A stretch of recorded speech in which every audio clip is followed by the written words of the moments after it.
अस्सलाम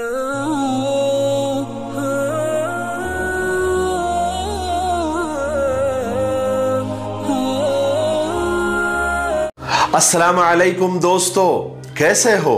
उम्मीद है कि सब खैरियत से होंगे। अल्लाह आप लोगों को ऐसे ही खुश रखे। सरकार दो आलम सल्लल्लाहु अलैहि वसल्लम की पूरी जिंदगी पर बनने वाली वीडियो सीरीज जिसका नाम मोहम्मद सबके लिए है सल्लल्लाहु अलैहि वसल्लम, आज उसका 55वां हिस्सा है, यानी पार्ट 55 है। थोड़ा हम रिकैप कर लेते हैं कि हमने 54वें हिस्से में क्या सुना। लेकिन उससे पहले दो बातें आपको बताना चाहता हूं कि हमारा जो सीरत क्विज कंपटीशन चल रहा है, माशाअल्लाह बड़ी कामयाबी के साथ आगे बढ़ रहा है। तकरीबन 4 से 4,500 हजार के करीब फॉर्म आ चुके हैं। और अभी जब मैं वीडियो रिकॉर्ड कर रहा हूं तो उस वक्त मैंने जब देखा आज, तो 99% लोगों के जवाबात सही है। ये मुझे बड़ी खुशी हुई। इससे पता चलता है कि आप सीरत के वीडियोस बहुत गौर से देख रहे हैं। अभी तक जिन लोगों ने उस क्विज कंपटीशन में हिस्सा नहीं लिया है, तो नीचे डिस्क्रिप्शन में उसकी लिंक मौजूद है, आप उस पर क्लिक करें, आपके सामने फॉर्म आ जाएगा, आप जाकर उस सवालों के जवाब दे दें, तो आप अपना भी एक अपना इम्तिहान हो जाएगा। इनामात तो और प्राइजेस तो सेकेंडरी चीज है, लेकिन आपको अपना इम्तिहान लेने में आसानी हो जाएगी कि हम हुजूर पाक सल्लल्लाहु अलैहि वसल्लम को कितना करीब से जानते हैं और कितनी हमें मालूमात है। ठीक है। दूसरा मामला यह है कि बहुत सारे कमेंट मुझे आए कि ये जो किताब हमने बताई थी रोज़तुल अतफाल, लोग ये बोल रहे हैं कि आपने कहा था कि इसके 5 हिस्से हैं और 5 हिस्से आपको मंगाने होंगे। मेरे भाई और बहनें जिनको ये गलतफहमी हुई है, वो पिछले वीडियोस देख सकते हैं। हमने कभी नहीं कहा कि इसके 5 हिस्से हैं, बल्कि हमने कहा कि ये एक किताब है जिसकी कीमत 50 रुपए है। ये हर छोटे बड़े और बच्चों के लिए मकतब में अंजुमन में पढ़ाने के लिए इब्तिदाई बहुत मुनासिब और ज़बरदस्त किताब है। इस किताब की कीमत 50 रुपए है और आपको 5 खरीदनी होगी।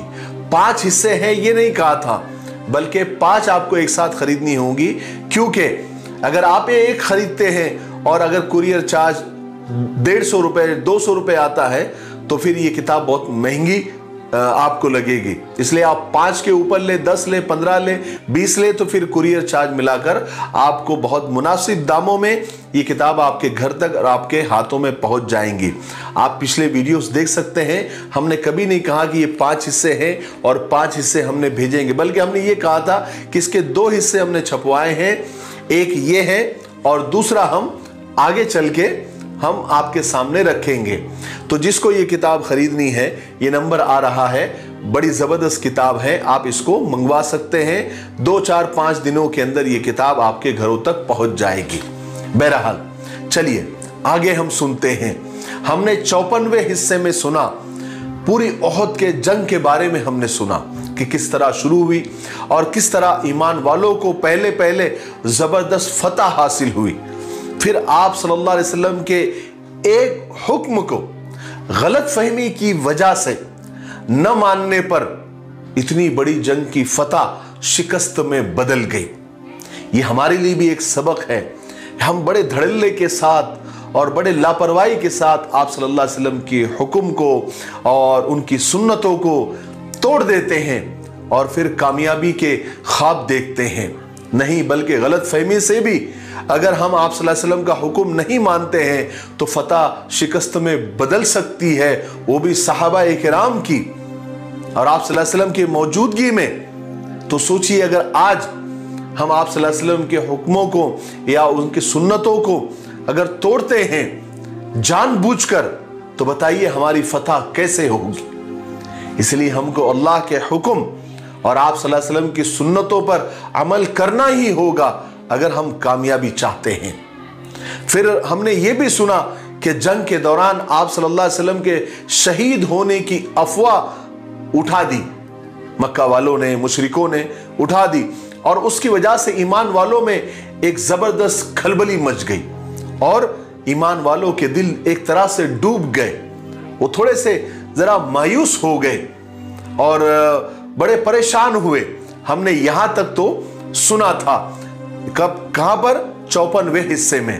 अब हम आगे सुनते हैं, चलिए आगे सुनते हैं। जब आप सल्लल्लाहु अलैहि वसल्लम की शहीद होने की अफवाह मुशरिकीन तक पहुंची, उनके हौसले बढ़ गए। उन्होंने खुशी खुशी मकतूलों में, यानी जो उन्होंने कत्ल किए थे, उनमें आप सल्लल्लाहु अलैहि वसल्लम को तलाश करना शुरू कर दिया।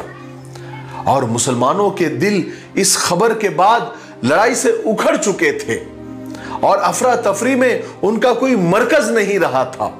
वो रसूल पाक सल्लल्लाहु अलैहि वसल्लम से बिछड़ चुके थे और इस परेशानी और मायूसी के आलम में उन्होंने इन्हीं इस खबर पर यकीन कर लिया था।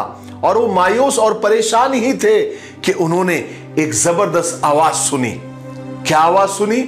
कि ऐ मुसलमानों, खुशखबरी सुनो, रसूल पाक सल्लल्लाहु अलैहि वसल्लम जिंदा है, हयात है, हमारे दरमियान मौजूद है। क्या था इस खबर का? सुनना था कि मुसलमानों में खुशी की लहर दौड़ गई, उनके उतरे हुए चेहरे खिल उठे। वो दौड़ दौड़ कर उस आवाज की तरफ जाने लगे। ये आवाज हजरत काब इब्ने मालिक रजी अल्लाह तआला अन्हु की थी, क्योंकि वो इत्तेफाक से उस जगह से गुजरे थे जहां आप सल्लल्लाहु अलैहि वसल्लम और चंद सहाबा आप सल्लल्लाहु अलैहि वसल्लम के साथ मौजूद थे। उन्होंने दूर से देखकर ही चिल्लाकर मुसलमानों को पुकारा और खुशखबरी सुना दी। जैसे हजरत काब इब्ने मालिक ने यह ऐलान किया तो आप सल्लल्लाहु अलैहि वसल्लम ने उन्हें फौरन खामोश रहने का इशारा किया, लेकिन तब तक मुसलमानों तक ये आवाज पहुंच चुकी थी, इसलिए फौरन ही साहबा वहां आकर जमा होने लगे। जब मुशरिकों को मालूम हुआ कि रसूल पाक सल्लल्लाहु अलैहि वसल्लम जिंदा है तो वो आपकी तलाश में निकले। इत्तेफाक से उबई इब्ने खल्फ मुशरिक एक टीले पर पहुंच गया जहां पर आप सल्लल्लाहु अलैहि वसल्लम बैठे हुए थे। सहाबा ने चाहा कि बढ़कर उसे कत्ल कर दे, मगर आप सल्लल्लाहु अलैहि वसल्लम ने रोक दिया और फरमाया कि मैं ही इसको कत्ल करूंगा। जब उबई बिन खल्फ करीब आ गया तो आप सल्लल्लाहु अलैहि वसल्लम ने एक सहाबी से हथियार लेकर उस पर ऐसा वार किया कि उबई बिन खल्फ एक ही वार में बिलबिला उठा और चीखता हुआ वहां से भाग निकला, मगर ये हल्का सा जख्म उसके लिए जानलेवा साबित हुआ और वो रास्ते में ही मर गया। उधर हजरत हमजा के कातिल वहशी ने शेर खुदा हजरत हमजा रजी अल्लाह तआला को कत्ल करने के बाद उनका पेट चाक किया, उसमें से जिगर निकाला। फिर वहशी उसे लेकर हिंदा के पास गए और उससे कहा कि मैंने तेरे बाप के कातिल को कत्ल कर दिया है, अब बता मुझे क्या मिलेगा। हिंदा ने जवाब दिया, मेरे जेवर तुम्हारे लिए इनाम है, यह सब तुम्हारे ही है। फिर वहशी ने हिंदा को हजरत हमजा का जिगर दिया। हिंदा ने उसी वक्त अपने कपड़े और जेवर निकालकर वहशी को दे दिए और वादा किया कि मक्का पहुंचकर मैं तुम्हें दीनार भी इनाम में दूंगी। उसके बाद वहशी हिंदा को लेकर हजरत हमजा रजी अल्लाह तआला के लाश के पास आए। हिंदा लाश को देखते ही आपे से बाहर हो गई।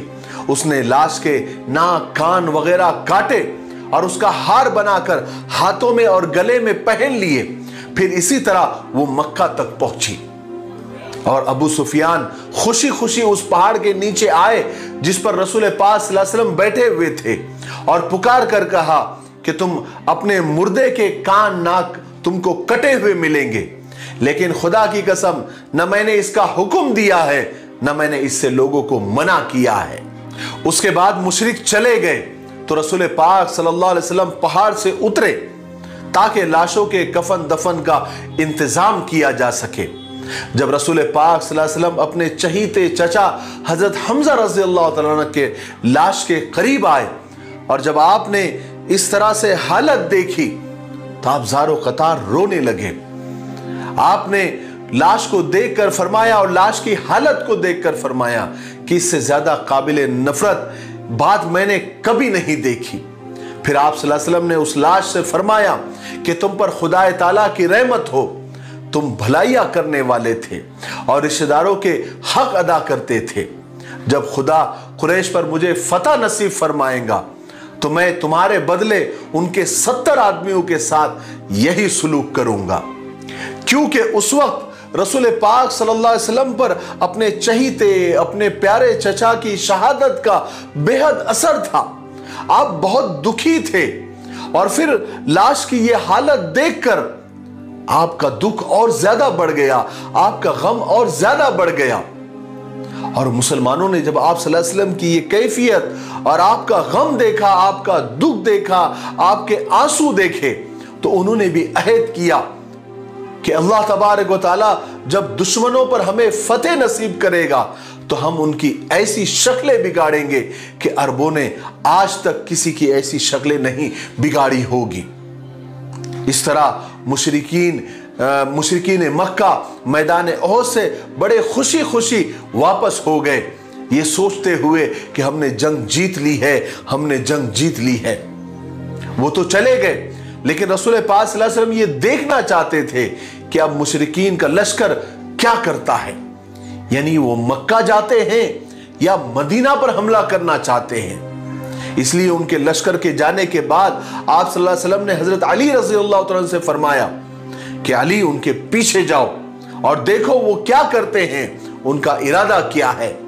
अगर वो ऊंटों पर सवार हैं और घोड़ों को हाँक रहे हैं तो समझो कि वो मक्का जा रहे हैं, और अगर वो घोड़ों पर सवार है और ऊंटों को हाँक रहे हैं तो समझ लेना कि वो मदीना जाना चाहते हैं। और उस जात की कसम जिसके कब्जे में मेरी जान है, अगर वो मदीना का रुख करते हैं तो मैं उनका पीछा करूंगा और उनका मुकाबला करूंगा। चुनांचे हजरत अली रजी अल्लाह तआला ने उनका पीछा किया और हजरत अली ने देखा कि मुशरिकीन ऊंटों पर सवार है और घोड़ों को हाँक रहे हैं। उससे मालूम हो गया कि वो मक्का जा रहे थे। हालांकि उन्होंने पहले इरादा किया था कि यहां से निकलकर, यानी ओहद के मैदान से निकलकर वो मदीना पर चढ़ाई करे, लेकिन उन्हीं में से सफवान बिन उमैया ने उन्हें रोक दिया था, मना कर दिया था और कहा था कि ये ठीक नहीं है, अभी मदीना पर चढ़ाई मत करो, कहीं ऐसा ना हो जाए कि लेने के देने पड़ जाए। मुशरिकीन मक्का मैदान जंग से जा चुके थे और मुसलमानों को यह भी इत्मीनान हो गया था कि वो वापस मक्का ही जा रहे हैं। अब रसूल पाक सल्लल्लाहु अलैहि वसल्लम ने सहाबा को हुक्म दिया कि शहीदों के नमाज, दफन, कफन का इंतजाम करें। उधर सहाबा ने मैदान जंग में शहीदों की लाशें इकट्ठी करनी शुरू की। आप सल्लल्लाहु अलैहि वसल्लम ने सहाबा से फरमाया कि कोई है जो साद इब्न रबी को मेरे लिए तलाश करे कि वो जिंदों में है या मुर्दों में, और अगर वो तुम्हें मिल जाए तो उनसे मेरा सलाम कहना और उनसे पूछना कि रसूल अल्लाह ने पूछा है कि इस वक्त तुम अपने आप को कैसा पाते हो। ये सुनकर मोहम्मद इब्न मुसल्लमा उठे और उन्होंने कहा कि या रसूल अल्लाह, मैं आपके लिए उसको ढूंढूंगा। उसके बाद हजरत मुसल्लमा चले, उन्होंने हजरत साद को ढूंढ लिया। वो सख्त जख्मी हालत में थे और लेकिन अभी तक उनके अंदर थोड़ी सी जान बाकी थी। हजरत इब्न मुसल्लमा ने हजरत साद बिन रबी से कहा कि मुझे रसूल अल्लाह ने तुम्हें तलाश करने का हुक्म दिया है और हुक्म दिया है कि जाकर तलाश करो कि तुम जिंदों में हो या मुर्दों में हो, और सलाम भी कहा है। तो हजरत साद ने जवाब दिया कि रसूल अल्लाह से जाकर कहना कि मैं मुर्दों में हूं और मेरी तरफ से रसूल अल्लाह की खिदमत में सलाम का जवाब पहुंचाना। कि साद बिन रबी कहता है कि अल्लाह ताला आपको हमारी तरफ से जज़ाए खैर अता फरमाए और अपनी कौम तक भी मेरा सलाम पहुंचाना और कौम को ये पैगाम भी देना कि साद आखिरी वक्त, आखिरी दम ये कहता हुआ गया है कि अगर तुम्हारे होते हुए रसूल पाक सल्लल्लाहु अलैहि वसल्लम को कोई तकलीफ पहुंची तो जान लेना अल्लाह के यहां तुम्हारा कोई उज्र कबूल नहीं होगा। इतना कहकर हजरत साद बिन रबी की रूह परवास कर गई। हजरत मोहम्मद इब्न मुसल्लमा रसूल पाक सल्लल्लाहु अलैहि वसल्लम के पास आए और सारी बात सुनाई। उसके बाद आप सल्लल्लाहु अलैहि वसल्लम सब सहाबा के शहीदों की लाशों को तलाश करते रहे। हजरत हमजा की लाश तो मिली, तो इस हालत में मिली कि उनके नाक, कान, हाथ वगैरह, पेट फटा हुआ सब ऐसे ही मिला। और जंग ओहद में हजरत अब्दुल्ला बिन जहश भी शहीद हुए थे, उनकी लाश भी इसी हालत में मिली कि उनके नाक, कान कटे हुए थे और पेट फटा हुआ था। जब हजरत अब्दुल्ला जंग के मैदान में पहुंचे थे तो उन्होंने अल्लाह तबारक व तआला से ये दुआ मांगी थी कि अल्लाह मुझे दुश्मनों से लड़ते हुए शहादत नसीब फरमा, फिर दुश्मन मेरी लाश के नाक कान काटे और कल क़यामत के दिन जब तुम मुझसे पूछे कि तेरे साथ अब्दुल्ला ये सब क्यों हुआ और किसने किया, तो मैं जवाब दे सकूं कि अल्लाह ये सब तेरे लिए हुआ और तेरे रसूल के लिए हुआ। अल्लाह तबारक व तआला ने हजरत अब्दुल्ला बिन जहश की दुआ को कबूल किया, उनको शहादत भी मिली और उनके लाश के साथ वैसा ही बर्ताव हुआ। इस गज़वे में यानी गज़वे उहद में कुल 73 सहाबा यानी 73 सहाबा शहीद हुए, जिनमें मुहाजिरीन बहुत कम थे, बाकी ज्यादा अंसारी सहाबा थे। उस रोज आप सल्लल्लाहु अलैहि वसल्लम पर बहुत ज्यादा असर था। आपको सबसे ज्यादा असर और सबसे ज्यादा गम अपने चचा हजरत हमजा रज़ी अल्लाह तआला के लिए आप बहुत ज्यादा गमगीन थे। जब आप सल्लल्लाहु अलैहि वसल्लम ने उनकी लाश देखी और उनकी ये हालत देखी तो आपके आंखों से ज़ारो कतार आंसू बहने लगे।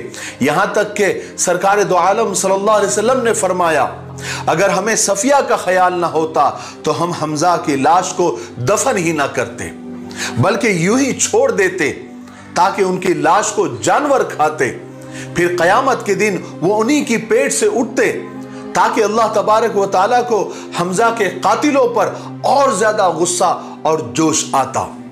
उसके बाद रसूल पाक सल्लल्लाहु अलैहि वसल्लम ने हजरत हमजा रज़ी अल्लाह तआला अन्हु की जनाजे की नमाज पढ़ाई और दूसरे शहीदों की नमाजें कुछ इस तरह पढ़ाई कि एक जनाजा हजरत हमजा के बराबर में रख दिया जाता, आप सल्लल्लाहु अलैहि वसल्लम उनकी नमाज पढ़ाते, फिर दूसरे शहीद का जनाजा भी हजरत हमजा के बाजू में रख दिया जाता, फिर आप नमाज पढ़ाते। इस तरह हर शहीद के साथ हजरत हमजा रज़ी अल्लाह तआला की नमाज हुई। उस रोज मुसलमानों के पास सब शहीदों को ढकने के लिए कपड़ा भी पूरा नहीं था। यही वजह थी कि सर ढाकते तो पैर खुल जाते थे और पैर ढाकते तो सर खुल जाता था।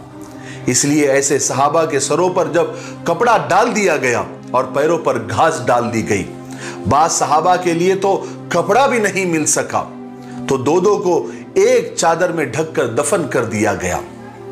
हजरत हंजला रज़ी अल्लाह तआला की लाश गायब थी, मिल नहीं रही थी। बहुत तलाश के बाद उनकी लाश एक जगह मिली तो उनकी लाश से पानी टपक रहा था, गोया ऐसा लग रहा था कि अभी इन्होंने गुस्ल किया है। रसूल पाक सल्लल्लाहु अलैहि वसल्लम ने सहाबा को बताया कि हंजला को फरिश्तों ने गुस्ल दिया है। फिर फरमाया कि उनकी बीवी से पूछो कि आखिर मामला क्या था। तो हजरत हंजला की बीवी ने बताया कि शादी की पहली रात हंजला मेरे ही साथ थे, लेकिन जैसे ही ये सदा लगी, ये आवाज लगी कि जंग के मैदान में मुसलमानों की जरूरत है, फौजियों की जरूरत है, तो वो फौरन तैयार होकर मुझे छोड़कर निकल गए और मुझसे कहा कि अल्लाह ने चाहा तो जन्नत में मिलेंगे, और जाकर बड़ी बहादुरी के साथ लड़ते हुए शहीद हो गए। हजरत हंजला रज़ी अल्लाह तआला का नाम उस दिन से गसीलुल मलाइका यानी फरिश्तों के गुस्ल दिए हुए पड़ गया। बहरहाल शहीदों के तदफीन से यानी कफन दफन से फारिग होकर रसूल पाक सल्लल्लाहु अलैहि वसल्लम मदीना तशरीफ ले गए। मुशरिकों का लश्कर ओहद के मैदान से वापस होकर मक्का रवाना हुआ। चलते हुए रौहा के मकाम पर पहुंचकर अबू सुफियान की राय फिर बदल गई। उन्होंने सोचा कि अभी हमारी फतह मुकम्मल नहीं हुई है, ओहद के मैदान में हमने जरूर मुसलमानों को शिकस्त दे दी है, बहुत सौ को कत्ल कर दिया है और बहुत सौ को जख्मी कर दिया है।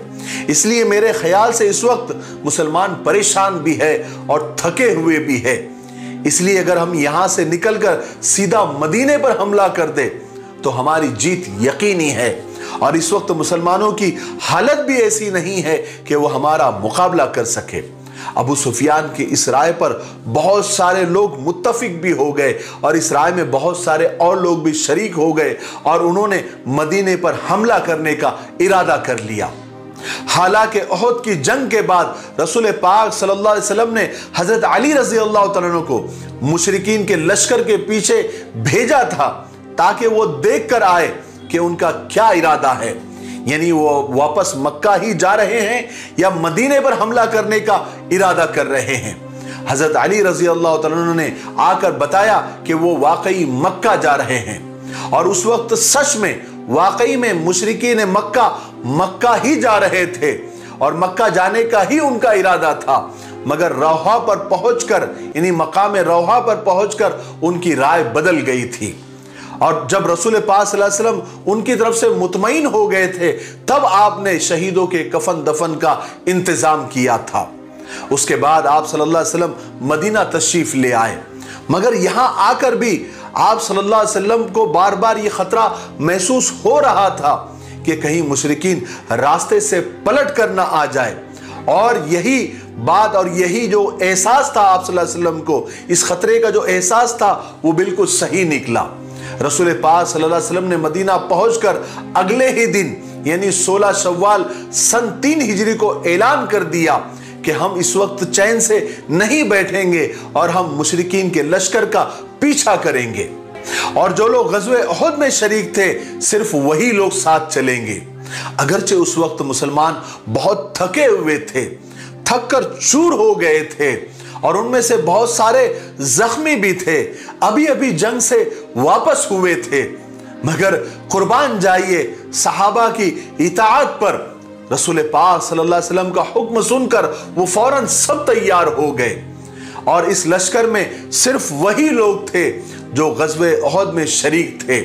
सिर्फ एक सहाबी हजरत जाबिर बिन अब्दुल्ला ऐसे थे जो उहद में साथ नहीं थे, और उन्होंने साथ चलने के लिए रसूल पाक सल्लल्लाहु अलैहि वसल्लम से इजाजत ले ली थी। कुरैश का पीछा करने का रसूल पाक सल्लल्लाहु अलैहि वसल्लम ने इसलिए इरादा किया था ताकि मुशरिकीन के दिलों में मुसलमानों का डर और रौब बाकी रहे, और वो ये ना समझे कि मुसलमान डर कर थक कर मदीना में बैठ गए हैं। चुनांचे आप सल्लल्लाहु अलैहि वसल्लम मदीना से रवाना होकर एक जगह आपने पड़ाव डाला, उस जगह का नाम हमराउल असद था। यहां रसूल पाक सल्लल्लाहु अलैहि वसल्लम की खिदमत में एक शख्स हाजिर हुआ जिसका नाम माबद इब्न अबू खुजाई था। यह मुसलमान नहीं था, लेकिन यह खुद और इसका कबीला खुजा मुसलमानों का दोस्त था। इसलिए जब उसने जंग उहद का हाल सुना तो रसूल पाक सल्लल्लाहु अलैहि वसल्लम की खिदमत में खुद ही हाजिर हुआ और आकर अर्ज किया कि मोहम्मद, खुदा की कसम, आपको जो नुकसान हुआ है उहद के मैदान में, उससे हमको बहुत ज्यादा सदमा हुआ है, और हम दुआ करते हैं और हम चाहते हैं कि खुदा आपको उन मुशरिकीन के शर से आपको महफूज रखे। उसके बाद माबद वहां से चला गया और रसूल पाक सल्लल्लाहु अलैहि वसल्लम हमरा के मकाम पर ही ठहरे रहे। यहां से चलकर माबद कुरैश के लश्कर में पहुंचा जो रोहा के मकाम पर ठहरा हुआ था। कुरैश के लश्कर के सालार अबू सुफियान ने देखा कि माबद आ रहा है, तो उन्होंने लोगों से कहा कि देखो माबद आ रहा है, जरूर इसने कोई ना कोई खबर लाई होंगी। फिर माबद जब करीब आया तो माबद से पूछा, अबू सुफियान ने पूछा कि तुम जिस तरफ से आ रहे हो माबद, वहां की क्या खबर लाए हो? माबद ने जवाब दिया कि मोहम्मद और उसके साथी तुम्हारी तलाश में निकले हैं, और उनके साथ एक ऐसा लश्कर है जो मैंने पहले कभी नहीं देखा, और उनमें से हर शख्स तुम्हारे खिलाफ भड़का हुआ है, और इस दफा मोहम्मद के साथ वो लोग भी है जो उहद में नहीं आ सके थे, और हर एक ने अहद किया हुआ है कि वो तुमसे लड़े बगैर और तुमको सबक सिखाए बगैर वापस नहीं जाएंगे। अबू सुफियान ने ये सुनकर कहा कि माबद, खुदा तेरा नाश करे, तू ये क्या कह रहा है? माबद ने जवाब दिया कि खुदा की कसम, मैं बिल्कुल सच कह रहा हूं, और वो तुम्हारे बिल्कुल बहुत करीब है और अनकरीब तुम पर जबरदस्त हमला करने वाले हैं। अबू सुफियान ये सुनकर काफी डर गए और घबरा गए। अबू सुफियान ने कहा कि खुदा की कसम, हमने तो ये इरादा कर लिया था कि हम यहां से वापस मदीना जाएंगे और मुसलमानों पर एक जबरदस्त हमला करेंगे ताकि जो भी बचे कुचे मुसलमान हैं उन्हें भी खत्म कर दे। माबद ने कहा कि अबू सुफियान, ये गलती कभी नहीं करना, मैं इससे तुमको मना करूंगा, क्योंकि वो लोग पूरी तैयारी के साथ वापस लड़ने के लिए हमराउल असद तक पहुंच गए हैं। अबू सुफियान हैरान थे कि ये लोग यानी मुसलमान ईमान वाले इतनी जबरदस्त शिकस्त खाने के बावजूद, इतने साथी कत्ल होने के बावजूद दोबारा फिर से तैयार होकर और लड़ने के लिए, हम पर हमला करने के लिए आ भी गए और हमराउल असद तक पर पहुंच गए। अब अबू सुफियान और ज्यादा खौफजदा हो गए। फौरन पूरे लश्कर ने मशवरा किया और सब डर गए, और माबद ने जो जाकर खबर सुनाई थी उससे तो और ज्यादा खौफजदा हो गए। पूरे लश्कर पर खौफ तारी हो गया और सब ने मिलकर यह फैसला किया कि अभी मदीना जाना हम कैंसिल कर देते हैं और हम सीधा मक्का चले जाते हैं, इसी में हम सब की खैरियत है। चुनांचे अबू सुफियान ने फौरन पूरे लश्कर को मक्का कूच करने का हुक्म दे दिया और वो सब लोग जल्दी जल्दी वहां से भागकर मक्का पहुंच गए। रसूल पाक सल्लल्लाहु अलैहि वसल्लम 3 दिन तक हमराउल असद पर आपने क़याम फरमाया और मुशरिकों का इंतजार फरमाया। आखिर माबद का भेजा हुआ आदमी आपकी खिदमत में हाजिर हुआ और आपको इत्तला दी कि अबू सुफियान और उसका लश्कर आप लोगों से डरकर मक्का वापस चले गए हैं। आप 3 दिन वहां रुककर आप बगैर लड़े ही मदीना वापस आ गए और यहां मदीना में तो मुनाफिकों की जबान बहुत खुल गई थी, क्योंकि ग़ज़वे उहद में मुशरिकों के हाथों मुसलमानों को जबरदस्त नुकसान जो उठाना पड़ा था। मुनाफिक इस पर मुसलमानों का मजाक उड़ाने लगे थे, उन्हें बुरा भला कहने लगे थे और साथ ही अपनी बड़ाइयां बयान करने लगे थे कि अगर तुम हमारी बात मानते, मदीना में रहकर ही जंग करते तो तुम ये नुकसान नहीं उठाते। मुनाफिकों का सरदार अब्दुल्ला बिन उबई रसूल पाक सल्लल्लाहु अलैहि वसल्लम की शान में बुरी बुरी बातें कहता था। गर्ज के तरह तरह ये लोग रसूल पाक सल्लल्लाहु अलैहि वसल्लम और इस्लाम के खिलाफ और सहाबा के खिलाफ जहर उगलते रहे, मगर दिल ही दिल में ये लोग अच्छी तरह जानते थे कि ईमान वालों को शिकस्त नहीं हुई है। ज्यादा से ज्यादा ये हुआ कि लड़ाई बराबर की हो गई, क्योंकि उहद में न कोई मुसलमान गिरफ्तार हुआ था, ना ही मुशरिकों को मुसलमानों का कोई माल गनीमत मिला था, और दूसरी तरफ यह हुआ कि मुशरिकों के कई बड़े बड़े सरदार कत्ल भी हो गए थे। इस तरह मक्का वाले अपने बहुत सारे सरदारों को खोकर खाली हाथ मक्का वापस गए थे। मुनाफिक ये सब कुछ जानते थे, लेकिन मुसलमानों को तकलीफ पहुंचाकर उन्हें खुशी होती थी, इसलिए वो झूठ और सच की बिल्कुल परवाह नहीं करते थे। गर्ज के मदीना पहुंचने के कुछ अरसे के बाद रसूल पाक सल्लल्लाहु अलैहि वसल्लम को मालूम हुआ कि एक शख्स खालिद बिन अबू सुफियान मुसलमानों से लड़ने के लिए लश्कर जमा कर रहा है। आप सल्लल्लाहु अलैहि वसल्लम ने फौरन अब्दुल्ला बिन उनैस अंसारी को उसकी तरफ रवाना किया ताकि वो उसका किस्सा पाक करके वापस आए। चुनांचे हजरत अब्दुल्ला गए और उसको कत्ल करके उसका सर रसूल पाक सल्लल्लाहु अलैहि वसल्लम की खिदमत में ले आए। इस तरह रसूल पाक सल्लल्लाहु अलैहि वसल्लम हर तरफ ख्याल रखते थे, चौकन्ना रहते थे, ताकि बेखबरी में कोई दुश्मन मुसलमानों को नुकसान न पहुंचा दे। और आप सल्लल्लाहु अलैहि वसल्लम को जब भी मालूम होता था कि कोई कबीला या कोई इंसान या कोई शख्स मुसलमानों से लड़ने के लिए तैयारियां कर रहा है, एक तो आप खुद वहां पहुंच जाते या कभी सहाबा की जमात उनकी तरफ भेजते ताकि उनकी ताकत को खत्म कर दे। इस तरह जिन कबीलों के मुतालिक आप सल्लल्लाहु अलैहि वसल्लम को यह मालूम होता कि उनके दिल इस्लाम की तरफ झुक रहे हैं, तो आप सल्लल्लाहु अलैहि वसल्लम उनमें अपने सहाबा इकराम को भेजते और सहाबा इकराम वहां जाकर उन्हें कुरान की तालीम देते, उनको दीन समझाते।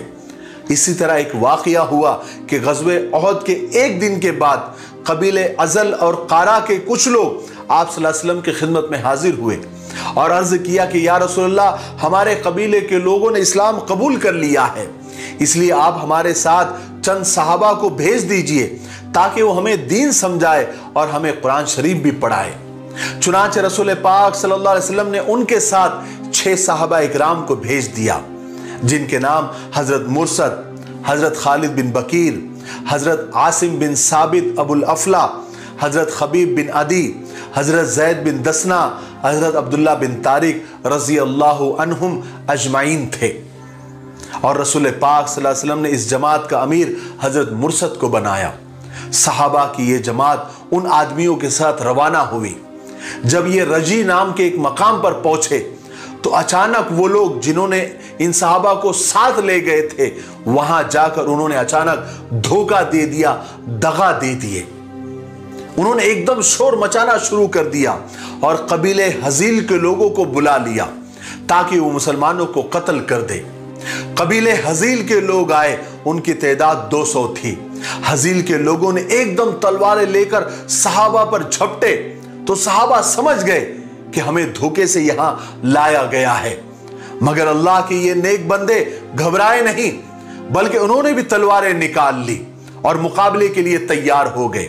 अगरचे के मुसलमान सिर्फ 6 थे और मुशरिक 200 थे, मगर जब उन्होंने तलवारें निकाल ली तो वो समझ गए कि ये 6 आदमी भी आसानी से बस में नहीं आने वाले हैं, बल्कि न जाने वो हमारे कितने आदमियों को खत्म कर देंगे। इसलिए उन्होंने मुसलमानों को फिर धोखा देना चाहा ताकि उन्हें लड़े बगैर गिरफ्तार कर लिया जाए। उन्होंने कहा मुसलमानों से कि खुदा की कसम, हम तुमको कत्ल करना नहीं चाहते, हम तुम्हें मक्का वालों को बेचना चाहते हैं ताकि हमें कुछ माल मिल जाए, और हम खुदा के नाम पर अहद करते हैं कि हम तुम्हें कत्ल नहीं करेंगे। सहाबा फिर समझ गए कि ये फिर हमें धोखा देना चाहते हैं। चुनांचे हजरत मुर्सद, हजरत खालिद और हजरत आसिम बिन अबुल अफला ने जवाब दिया कि खुदा की कसम, हम मुशरिकों से कोई अहद नहीं कर सकते। उसके बाद उन तीनों ने बहादुरी के साथ उन पर हमला किया, मगर वो ये सिर्फ 3 थे और वो 200 थे, लेकिन बहादुरी से लड़ते हुए ये तीनों भी शहीद हो गए। बाकी के सहाबा ने उन पर एतबार कर लिया और अपने आप को उनके हाथों गिरफ्तार करा दिया था। इन शहीदों में हजरत आसिम बिन साबित बिन अबुल अफला भी थे। ये वही हजरत आसिम हैं जिन्होंने ओहद के मैदान में एक औरत सुलाफा बिनते साद के 2 लड़कों मुसाफे और तला को कत्ल किया था। अगर आपको पिछला वीडियो याद है तो उस वक्त तो सुलाफा बिन साद यानी इस औरत ने कसम खाई थी कि जो भी हजरत आसिम का सर मुझे ला कर देगा, यानी मेरे बेटों के कातिल का सर मुझे ला कर देगा, मैं उसे 100 ऊंट इनाम में दूंगी। साथ ही उस औरत सुलाफा ने यह भी कसम खाई थी कि मैं आसिम के यानी मेरे बेटे के कातिल के सर में खोपड़ी में शराब पीऊंगी। तो हजील कबीले के लोगों को सुलाफा की यह कसम याद थी, इसलिए उन्होंने इरादा किया कि आसिम का सर ले जाकर सुलाफा को दे और वहां से भरपूर इनाम लेकर आए।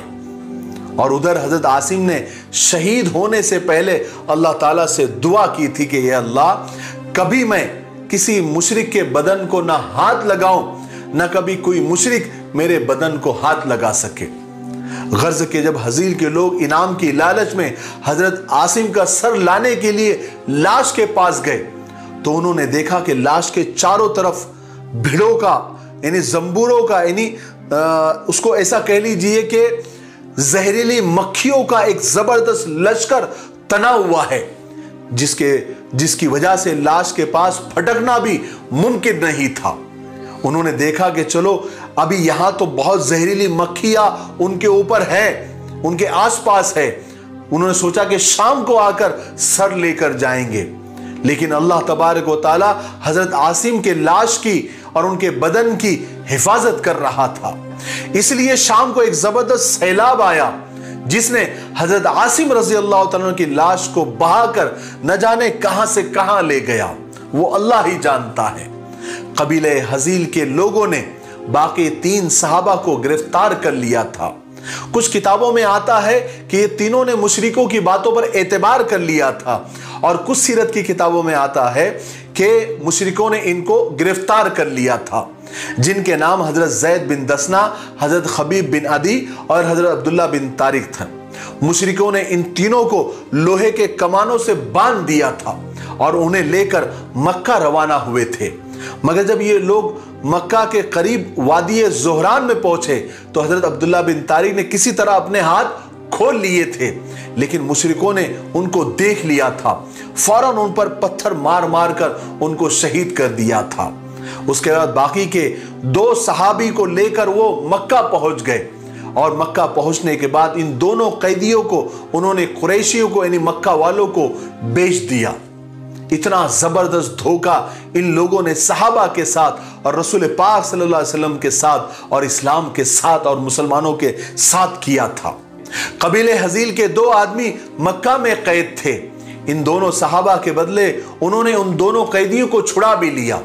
हजरत जैद रजी अल्लाह तआला को सफवान बिन उमैया ने खरीद लिया ताकि अपने बाप उमैया बिन खल्फ के बदले में उनको कत्ल कर सके, और दूसरे कैदी हजरत खबीब को हुजैर बिन अबी अहाब ने खरीद लिया ताकि उन्हें अपने एक रिश्तेदार के बदले उनको कत्ल कर सके। अब सफवान बिन उमैया ने अपने गुलाम को बुलाया जिसका नाम नस्तास था। सफवान ने हजरत जैद को नस्तास के साथ तनीम में भेजा ताकि वहां जाकर उनको कत्ल कर दिया जाए। तनीम में बहुत से कुरैशी पहले से मौजूद थे ताकि वह हजरत जैद के कत्ल का मंजर देख सके, और इस मजमे में अबू सुफियान भी थे।